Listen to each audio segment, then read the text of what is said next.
We've got a subject today that I know each of you have great perspective and a passion for, and I'm talking about widow finances. So our question to discuss is, what can or should a woman do to prepare for life on her own if her husband or spouse passes? So Ellen, why don't we start with you? According to the U.S. Census Bureau, 80% of women will outlive their spouses.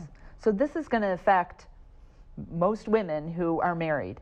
And one of the most important things is that if you are not the person who's handling most of the finances in the relationship, that you know what's going on. So that's knowing what you own, what you owe, what you're spending, who the advisors are. I mean, hopefully you've met with them, but if you don't, that you know that.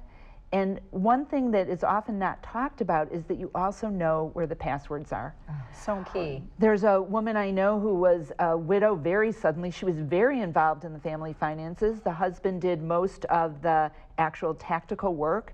And when he passed away, suddenly she couldn't get into any of the accounts because she had no idea where the passwords were. Wow.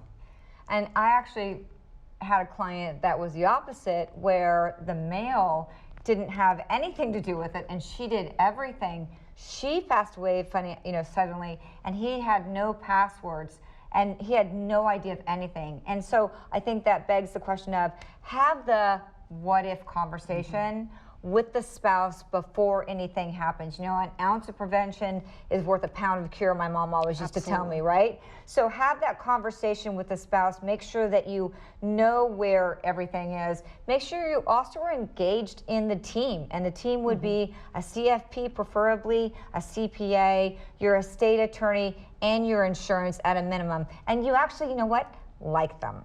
You like and you enjoy them, because as they say, you know, 80% or 85% of widows actually change advisors after the passing of their husband. So it's really important you have that relationship, because grief is hard enough. You don't want to have to deal with this too.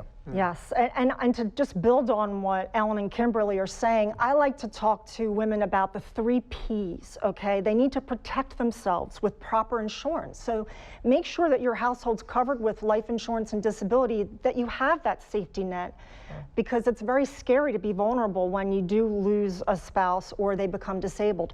Secondly, like we were talking about, participate in the financial planning process. Go to those meetings with all of those financial professionals that Kimberly had mentioned, and don't just sit there. Finally, so you're protecting, you're participating, and now probe. When you're in that meeting, engage, ask questions, review the statements. Don't just say, oh well, I'll just let my husband do that. There's no stupid questions. We encourage women to ask us questions. Educate yourself. You can't just sit there, really try to understand and educate yourself. I think it's so important.